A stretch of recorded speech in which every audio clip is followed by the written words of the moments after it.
నా ప్రశ్న అర్థం కానట్టుంది. గత ఆదివారం మొదలుకొని ఈ ఆదివారం వరకు ఎంత బంగారాన్ని సంపాదించారు?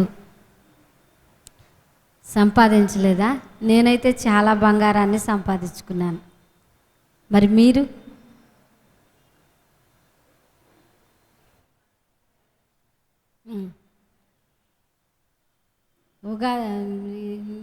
మొన్న వారం జరిగిన పండగ ఏంటండి? దసరాకి ఏమన్నా గేమ్స్ ఆడి బంగారాన్ని సంపాదించామా? ఆయా షోర్ రూమ్స్ వాళ్ళు పెడుతూ ఉంటారు కదా, గెలుచుకోండి ఏదేదో చెప్పి మీరు ఎంత సంపాదించుకుంటే అంత సంపాదించుకోండి అని. మరి దసరా గేమ్స్ కాదు కానివ్వండి, వాక్యం అనే బంగారాన్ని మీరు ఎంత సొంతం చేసుకున్నారు? ఇది ఏంటండి? జుంటె తేనె ధారల కన్నా మధురమైనది, వెండి బంగారాల కన్నా మిన్నయైనది, శ్రేష్టమైనది. మరి వాక్యాన్ని మనం ఎంత పొందుకుంటామో, లేకపోతే వాక్యాన్ని మనం ఎంత చదివి ధ్యానిస్తామో మనం ఏం సంపాదించుకున్నట్టండి? బంగారాన్ని సంపాదించుకున్నట్టు. అయితే ఈ వాక్యపు విలువ చాలామంది గ్రహించలేరండి. ఈ వాక్యపు విలువని చాలామంది గ్రహించలేరు. ఇంకా మాకు అవి కావాలి ప్రభు, ఇవి కావాలి ప్రభు అని అడుగుతాం, కానీ అన్నిటికీ మించిన శ్రేష్టమైన బంగారము మన దగ్గర ఉంది అని ఎవ్వరు గ్రహించరు. మరి సామెతల గ్రంథాలు నేను చదువుతూ ఉన్నప్పుడండి, సామెతల గ్రంథంలో 31 అధ్యాయాలు ఉన్నాయి.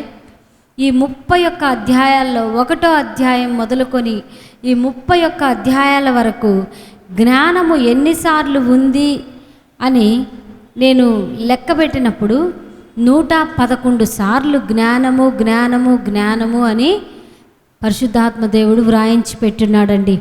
అన్నీ రాసుకుంటూ వచ్చాను. చూస్తే 111 సార్లు జ్ఞానము గురించి వ్రాయబడింది. ఈ జ్ఞానం ఎవరండి? ఈ జ్ఞానము యేసయ్యే. బుద్ధి విజ్ఞాన సర్వ సంపదలు ఆయన యందు గుప్తమై ఉన్నాయి. జ్ఞానమైన యేసయ్య. అంతకుముందుసారి కూడా మనం ధ్యానించుకున్నాం. 8వ సామెతల గ్రంథము 8వ అధ్యాయము చదవండి అండి. జ్ఞానము ఘోషించుచున్నది, వివేచన తన స్వరమును వినిపించుచున్నది. ఈ జ్ఞానం అటండి, ఈ జ్ఞానం ఏం చేస్తుందంట? ఘోషిస్తుందంట. ఈ ఘోష అనే మాట మనం ఎక్కడ వింటుంటామండి? ఈ ఘోష అనే మాట మనం ఎక్కడ వింటుంటాం? సముద్రములో ఘోష అది వినపడుతూ ఉంటుంది. సముద్రపు ఘోష కాకుండా ఇంకొకసారి వింటుంటాం. ఎక్కడ? ఏదన్నా భయంకరమైన ప్రమాదము సంభవించినప్పుడు జనులు ఘోష చేస్తారు, గొల్లు చేస్తారు. అంటే ఇంకా వాళ్ళని మనము ఓదార్చలేము. ఇంకా అంత ఘోరమైన ఘోష అనేది జరుగుతూ ఉంటుంది. చిన్న బిడ్డలు లేకపోతే యాక్సిడెంట్స్ జరిగినప్పుడు, తరచుగా జరుగుతున్నప్పుడు ఇప్పుడు ఏం చేస్తారు? వాళ్ళు అధికమైన రోదన చేస్తారు. అంటే ఆ ఘోషని ఎవ్వరు కంట్రోల్ చేయడము ఎవ్వరి కొల్ల కాదు. అయితే ఇక్కడ ఏం చెప్పబడుతుందంటే జ్ఞానం అంట ఘోషిస్తుందంట. జ్ఞానం ఎవరు అనుకున్నాం మనము? యేసయ్య. అంటే యేసయ్య ఏం చేస్తున్నాడట? ఇక్కడ ఘోషిస్తున్నాడు. అరవటం కాదు, వేదన చెందటం కాదు, రోదన చేయటం కాదు, వీటన్నిటికీ మించినది అరణ్య ఘోష అంటారు. అంటే అంత అధికమైన వేదనతో ఈయన ఏం చేస్తున్నాడంట? యేసయ్య ఘోషిస్తున్నాడంట, అంగలారుస్తున్నాడట. ఇంకా ఎవరండి? వివేచన ఎవరండి? వివేచన తన స్వరమును వినిపించుచున్నది. ఈ వివేచన ఎవరు? యేసయ్యే. జ్ఞానము యేసయ్యే, వివేచన యేసయ్యే, బుద్ధి యేసయ్య, సమస్తము యేసయ్య అన్నాడు. అయితే ఈ యేసయ్య ఏం చేస్తున్నాడంట? ఘోషిస్తున్నాడంట. వివేచన అనేది తన స్వరాన్ని వినిపించి మనతో మాట్లాడుతుందంట. చదవండి అమ్మా. త్రోవ పక్కనను రాజుల వీధుల మొగలలోను నడి మార్గములలోను అది నిలుచుచున్నది. ఈ జ్ఞానం ఎక్కడెక్కడ నిలబడి అరుస్తుందంటండి. త్రోవ పక్కను రాజ వీధుల మొదటిలో లేదా వీధుల మొదల్లో నిల్చొని అరుస్తుందంట. నడి మార్గముల్లో నిలుచొని ఇది ఏం చేస్తుందంట? అరుస్తుందంట. తన వివేచన, తన స్వరాన్ని విత్తి మాట్లాడుచున్నదంట. గుమ్మముల యొద్దను పురద్వారమునొద్దను పట్టణపు గౌనుల యొద్దను నిలవబడి అది ఇలాగు గట్టిగా ప్రకటన చేయుచున్నది. గత 10 సంవత్సరముల క్రితం అయితే వాక్యం ఎక్కడ వినేదండి? టీవీల్లో వస్తూ ఉండేది. ఎప్పుడు? వారానికి ఒకసారో లేకపోతే జీటీవీలో ఉదయం 6 గంటలకి ప్రసారం అవుతుంది. కానీ ఇప్పుడు వాక్యం ఎలా ఉందండి? 24 అవర్స్ ఏ ఛానల్ తిప్పినా, లేకపోతే క్రైస్తవ ఛానల్స్ చాలా అధికమైపోయాయి. ఎప్పుడు తిప్పినా మిడ్ నైట్ అయినా సరే మనం వాక్యాన్ని చూసే కృపను దేవుడు మనకు అనుగ్రహించాడు. ఆ మాటే చెప్పబడుతుంది. గుమ్మముల యొద్దను పురద్వారమునొద్దను పట్టణపు గౌనుల యొద్దను ఈ వాక్యం అనేది, ఈ వివేచన అనేది, ఈ జ్ఞానం అనేది ఏమవుతుంది? ప్రకటింపబడుతూ ఉంది. చూడండి, మానవులారా మీకు నేనే ప్రకటించుచున్నాను. ఏదో మా ఆత్మ ప్రేరణతో ఈ ఛానల్స్ పెట్టుకోవటం కాదు, కానీ ఇది గాడ్స్ టైం, ఇది దేవుని సమయము, ఇది అంత్యకాలపు సమయము. కాబట్టి విరివిగా వాక్యాన్ని అనేకులు ప్రచురిస్తున్నారు. అనేకుల యొద్దకు వాక్యం వెళ్తుంది. ఒకవేళ నాకు తెలియదండి యేసయ్య, నాకు తెలియదని ఎవ్వరు చెప్పటానికి లేదండి. ప్రతి అన్యుడు సహితము వాక్యాన్ని వింటున్నాడు. గ్రహించకపోవటం అనేది వారి స్వచిత్తములో ఉంది. కానీ ప్రతి వారి యొద్దకు మీడియా ద్వారా వాక్యం అనేది వెళ్తూ ఉంది. చూడండి, ఇంకా నరులగు మీకే నా కంఠస్వరాన్ని వినిపిస్తుందంట. ఎవరండి వినిపిస్తుంది అంటే ఈ జ్ఞానం ఎవరండి? యేసయ్య తన సేవకుల ద్వారా అనేకులకి, మానవులందరికీ వాక్యాన్ని ప్రచురపరుస్తున్నాడు. చదవండి అమ్మా. జ్ఞానము లేని వారులారా జ్ఞానము ఎట్టిదైనది తెలుసుకొనుడి. మనం ఎటువంటి వారమండి?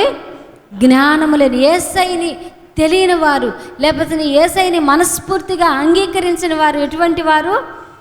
జ్ఞానము లేనివారు. అందుకే చెప్తున్నాడు, జ్ఞానము లేని వారులారా జ్ఞానము యొక్క విలువను మీరు గ్రహించండి.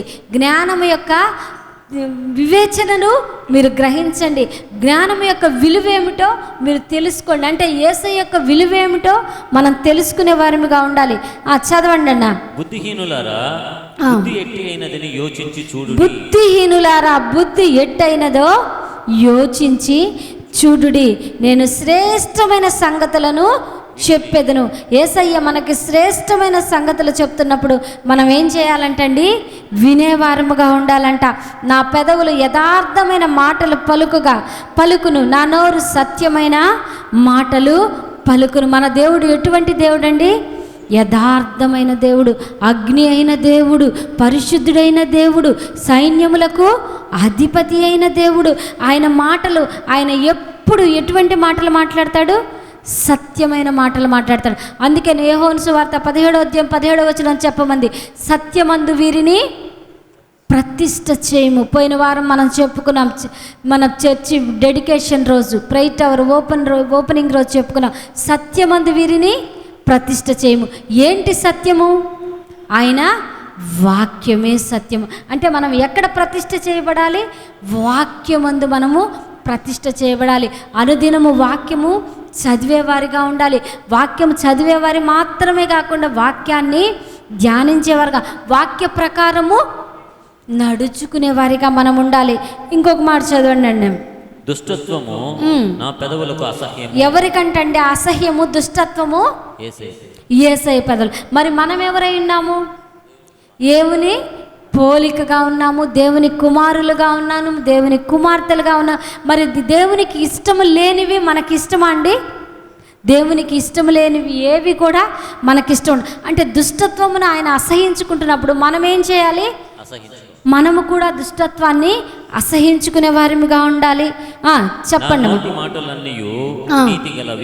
నా నోటి మాటలన్నీ ఏమైంటాయంట? నీతి కలిగిన మాటలు, మృదువైన మాటలు, లేకపోతే ఒక వ్యక్తి యొక్క వేదనని చల్లార్చే మాటలు, నీతి కలిగిన యథార్థమైన మాటలే మనము నిత్యము పలికే వారిగా ఉండాలి. వాటిలో మూర్ఖత అయినను కుటిలత అయినను లేదు. ఆ మాటల్లోనంటండి, అంటే యేసయ్య మాటల్లో కుటిలత లేదు, మూర్ఖత లేదు. మరి యేసయ్యని వెంబడిస్తున్న మనము, లేక యేసయ్యని ధరించుకున్న మనము ఎటువంటి వారిగా ఉండాలి? మన మాటల్లో కూడా ఎటువంటి ఉండాలి?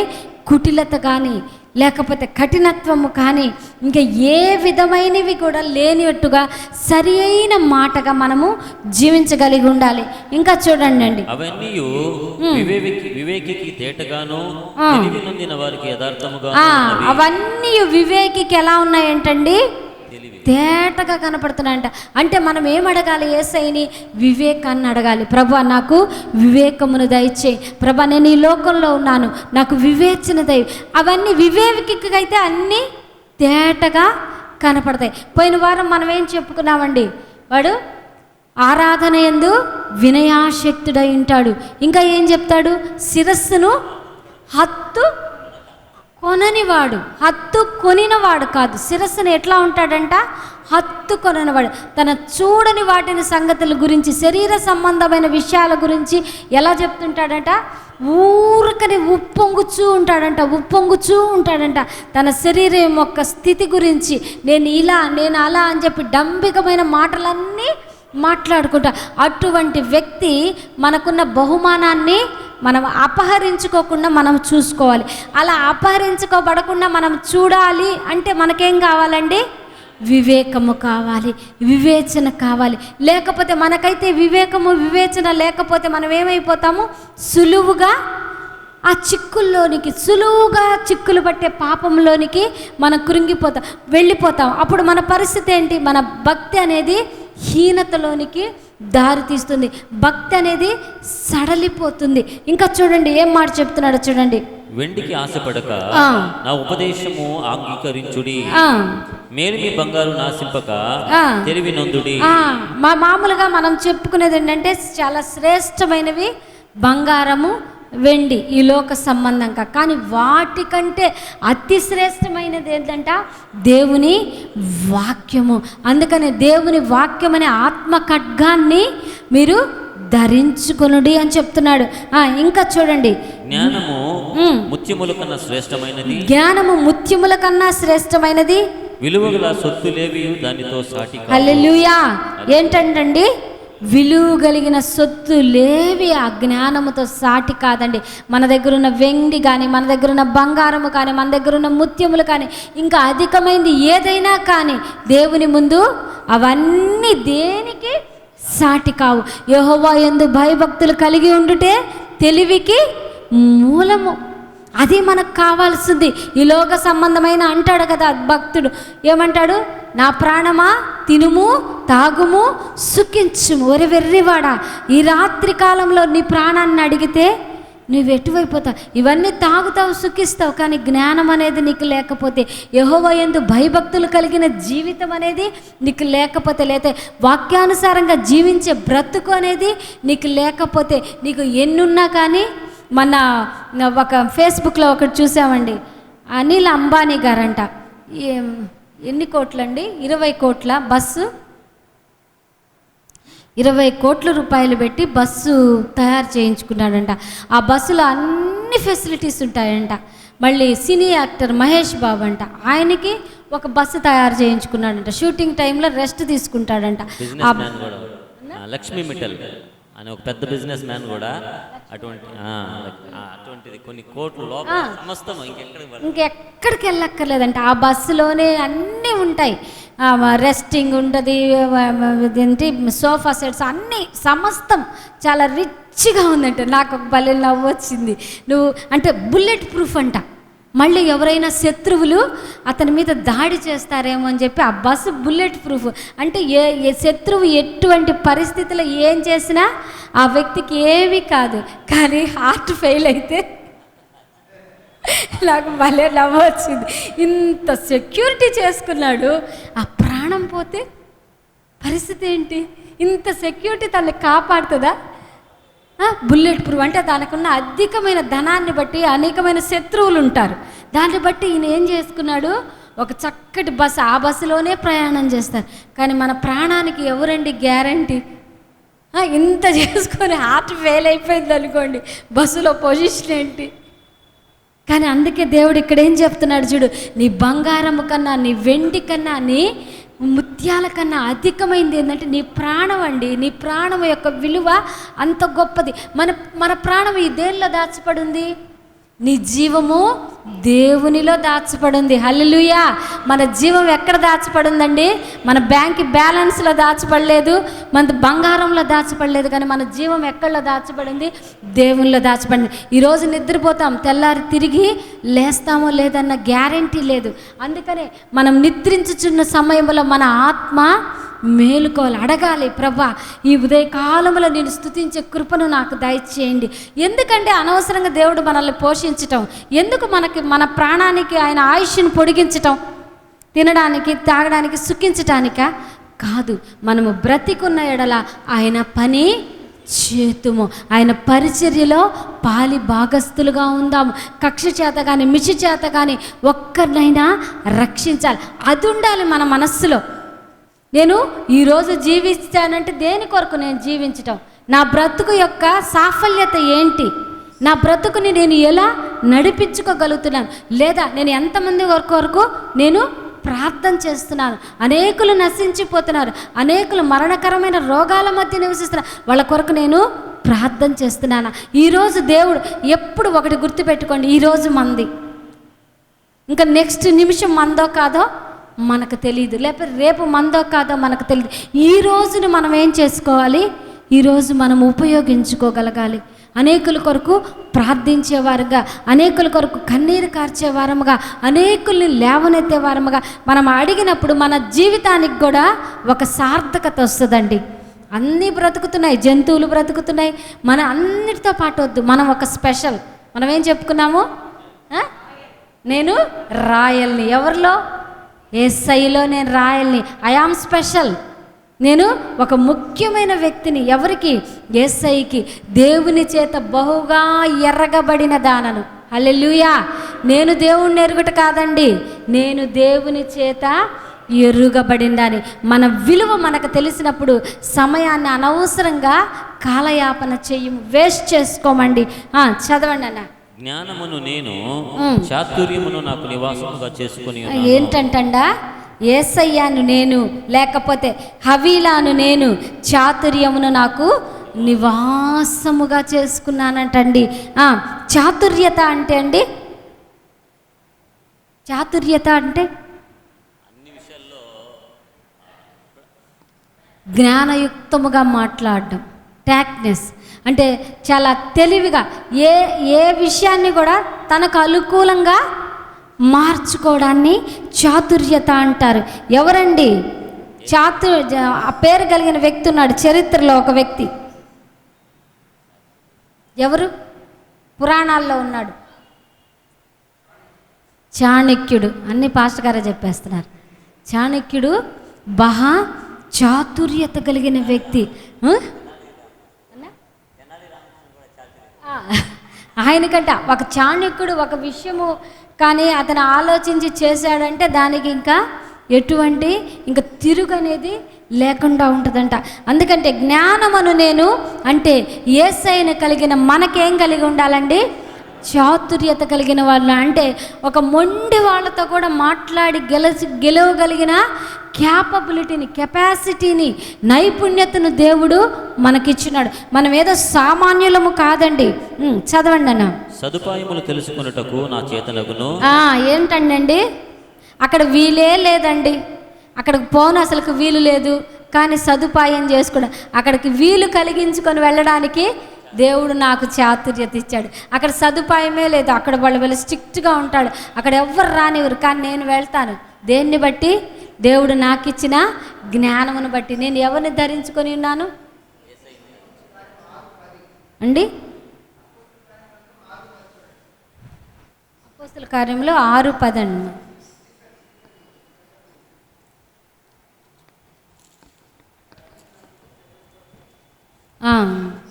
మాట్లాడుట యందును అతడు అగుపరిచిన జ్ఞానమును అతడు ప్రేరేపించిన ఆత్మను వారు ఎదిరింపలేకపోయిరి. హల్లెలూయా. ఎవరి గురించి ఈ మాట చెప్పబడింది? స్టెఫను గురించి. ఆ స్టెఫను అంట తర్కించారంట. మాటల యందు అతడు అగుపరిచిన జ్ఞానము కానీ అతని ప్రేరేపించిన ఆత్మను కానీ వారు ఏం చేశారు? వారు ఎదిరింపలేకపోయారు. యేసయ్య శిష్యులకు కూడా అదే మాట చెప్పాడు. వీళ్ళు విద్య లేని పామరులు, వీళ్ళకి ఇంతటి జ్ఞానం ఎక్కడిది? వాళ్ళ సొంత శక్తి మీద వచ్చిందండి ఈ జ్ఞానము. వాళ్ళ సొంత శక్తి మీద లేదు, వాళ్ళ సొంత భక్తి మీద లేదు. కానీ వాళ్ళు ఎవరి మీద ఆధారపడ్డారు? జ్ఞానమైన యేసయ్య మీద ఆధారపడ్డాడు. అందుకనే ప్రపంచాన్ని తలక్రిందులుగా చేసేవారిగా భక్తులు, యేసయ్య శిష్యులు నిలబడిపోయారు. ఇంకా చూడండి, యెహోవా యందు భయభక్తులు కలిగి ఉండుట చెడుతనమును అసహించుకొనుటయే. ఒక ప్రత్యేకముగా చెడుతనాన్ని అసహించుకోబడలేదండి. మనము ఒక్క నిమిషం నా మీద కాన్సన్ట్రేషన్ పెట్టండి. ప్రత్యేకంగా చెడుతనాన్ని అసహించుకోబడలే. మనం ఎప్పుడైతే యెహోవా యందు భయభక్తులు కలిగి ఉంటామో, దేవుని యందు ఇష్టమైన బిడ్డలుగా మనం జీవిస్తూ ఉంటామో, ఆటోమేటిక్గా చెడు అనేది ఏంటైంది? మనకి అసహ్యం అయిపోతుంది. మనం అక్కడ ఉండలేము. చెడు మాటలు మాట్లాడుకునే వ్యక్తుల మధ్య కానీ, లేకపోతే చెడు పనులు చేసే దగ్గర కానీ ఎక్కడ కూడా మనము ఉండలేము. ఎందుకు అంటే మనం ఎవరము? దేవుని యందు భయభక్తులు కలిగిన వారము, యేసయ్యని హత్తుకొని జీవించే వారమును, యేసయ్యని అధికంగా ప్రేమించే వారిగా ఉంటున్నాము. ఇంకో మాట చదవండి. గర్వము, అహంకారము, దుర్మార్గత, కుటిలమైన మాటలు నాకు అసహ్యములు. చదవండి. అందుకనండి ప్రతిరోజు సామెతల గ్రంథాన్ని ఒక్కొక్క అధ్యాయాన్ని చదవమని చెప్పేది. ఎందుకంటే ఇంకేమీ అక్కర్లే, చాలా చిన్న పిల్లలకు కూడా అర్థమయ్యే రీతిగా ఉంటుంది. ఏమేమంట ఆయనకి అసహ్యములు? చెడుతనం అసహ్యమంట, గర్వం అసహ్యమంట, అహంకారం అంట, దుర్మార్గత అంట, కుటిలత అంట, కుటిలమైన మాటలు. ఇవన్నీ ఏంటి? దేవుని యందు భయభక్తులు కలిగిన వారికి ఎలా ఉంటాయి? ఇవి అసహ్యమైన స్థితిగా ఉంటాయి. మామూలుగా కొంతమంది నాన్ వెజ్ని తీసుకోరండి. నాన్ వెజ్ అందుకని వివాహాల సమయంలో కూడా అక్కడ వెజిటేరియన్ ఇటువైపు, నాన్ వెజ్ ఇటువైపు అని చెప్తారు. మరి మన స్థితి ఎలా ఉండాలి? మరి కుటిలతను మనం ఎలా ఉండాలి? అసహించుకునే స్థితిగా ఉండాలి. గర్వము కానీ అహంకారం కానీ ఎక్కడ మన జీవితంలో పొడపచ్చడం అనేది ఇక ఉండనేకుండదు. ఎందుకు అంటే నేను యేసయ్యని ధరించుకొని ఉన్నాను, యేసయ్యతో నేను జీవిస్తున్నాను, యేసయ్య కుమార్తెను, నేను యేసయ్య బిడ్డని.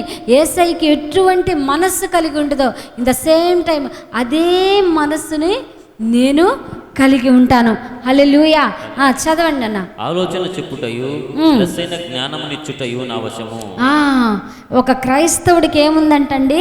మంచి ఆలోచన చెప్పుట, మంచి జ్ఞానము చెప్పుట ఎవరి వశమట? నా వశం. అనేకులు నా దగ్గరికి వచ్చి సలహా తీసుకునే వ్యక్తులుగానే ఉండాలి, కానీ నేను ఇంకొకళ్ళ దగ్గరికి వెళ్ళి సలహా చెప్పించుకునే స్థితి నేను ఉండకూడదు.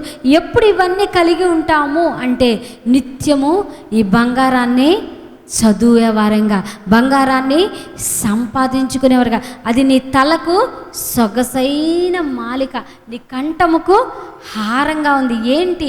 ఈ వాక్యం అండి. ఈ వాక్యాన్ని అధికంగా మనం చదివినప్పుడు అవి ఎలా ఉంటాయంట? సొగసైన మాలికగా ఉంటాయంట. కంఠానికి ఒక శ్రేష్టమైన ఆభరణములాగా మనం ధరించుకుంటాం. మరి ఇన్ని ఆభరణాలు, ఇన్ని సొగసైన మాలికలు అన్నీ మనం దగ్గర పెట్టుకొని ఏమీ లేనివారుగా ఉన్నామంటే మనకన్నా ఏం చెప్పమంటారు? శ్రేష్ఠులా? లేనివారు, మనకన్నా దౌర్భాగ్యులంగా మనము ఉండకూడదు. ఎప్పుడు ఈ వాక్యాన్ని అనుదినము ధ్యానించే వారంగా కంఠస్థ. చిన్న బిడ్డలు చూడండి, ఒక సబ్జెక్ట్ అర్థం కాలేదనుకోండి, దాన్ని ఏం చేస్తారు? కంఠస్థం చేస్తారు. కానీ కొంత టైం అయ్యేసరికి ఖచ్చితంగా అర్థమవుతుంది. కానీ వాళ్ళు అది చదవటం వల్ల అదేమైపోతుంది, బైహార్ట్ అయిపోయి వాళ్ళకి ఎప్పుడు పోయినా గుర్తుంటుంది. వాక్యాన్ని కూడా కంఠస్థం చేయాలి. మా యవ్వన కాలంలో మేము చదివేవాళ్ళమండి. యూదా పత్రిక ఇవన్నీ ఒకరికొకరు అప్పచెప్పుకునేవాళ్ళం. అవి చదివినప్పుడే ఆహారము నీటి మీద వేయము, కొంతకాలమైన తర్వాత అది నీ యొద్దకు వస్తుంది. ఆ యవ్వన కాలంలో మేము కూర్చుకున్న ఆ వాక్యమే ఈరోజు మమ్మల్ని పోషిస్తూ ఉంది. ఎందుకంటే యవ్వన సమయంలో మేము కనిపెట్టినంత సమయం దేవుని సన్నిధిలో ఇప్పుడు నిజంగా కనిపెట్టట్లేదు. బాధ్యతలు ఎక్కువైపోయాయి, పరుగులు ఎక్కువైపోయాయి. కానీ ఆ వాక్యం అనేది ఏం చేస్తుంది, వెంటాడుతూ ఉంటుంది. ఒక అంశం దేవుడు ఇచ్చాడండి. ఆ అంశానికి సంబంధించిన లింక్స్ అన్నీ, అనేక అంశాలన్నీ దేవుడు టక జ్ఞానం హృదయంలో నుండి ఆలోచనలు పుట్టిస్తూ ఉంటాడు. అవి ఎక్కడి నుంచి వచ్చింది? అసలు ఆ వాక్యాన్ని నేను చదవకపోయి ఉంటే, గత కాలంలో నేను ఆ వాక్యాన్ని చదవకుండా అది నా దగ్గరికి రాదండి. ఎప్పుడైతే మనము ఆ చీమలు కానీ అవి చలికాలం కొరకు ఏం చేస్తాయి, అవి ఆహారాన్ని కూర్చుకొని పెట్టుకుంటే మనము కూడా రాబోయే కాలానికి, రాబోయే రోజుల్లో వాక్యము దొరకదు, బైబిల్ గ్రంథము దొరకదు. ఇవన్నీ ఎక్కడ భద్రం చేసుకోవాలి? మనము మన హృదయంలో భద్రం చేసుకోవాలి. టైం ఉంటే రాసి పెట్టుకోవాలి, మన నోట్సుల్లో రాసి పెట్టుకోవాలి. ఇవన్నీ వాక్యము ఈ విధంగా మనం ధ్యానిస్తూ ఉన్న రోజుల్లో ఆ వాక్యం ఏం చేస్తుంది, మనల్ని బ్రతికిస్తుంది. ఆయనలో మనం ఏం కలిగి ఉన్నాము, ఉనికి కలిగి ఉన్నాం, చెల్లిస్తున్నాము. ఏవి ఖ్యాతి కలిగినవి, ఏవి రమ్యమైనవి, ఏవి మాన్యమైనవి, ఇవన్నీ మనకు తెలియాలి అంటే ఏం చేయాలండి? ముఖ్యంగా వాక్యాన్ని అనుదినము ధ్యానించే వారంగా ఉండాలి. వాక్యం తీసుకున్నప్పుడు ప్రభా ఈ పరిశుద్ధ గ్రంథం, ఈ లేఖనాల ద్వారా నాతో మాట్లాడండి. ఈరోజు మీరు నాతో ఏం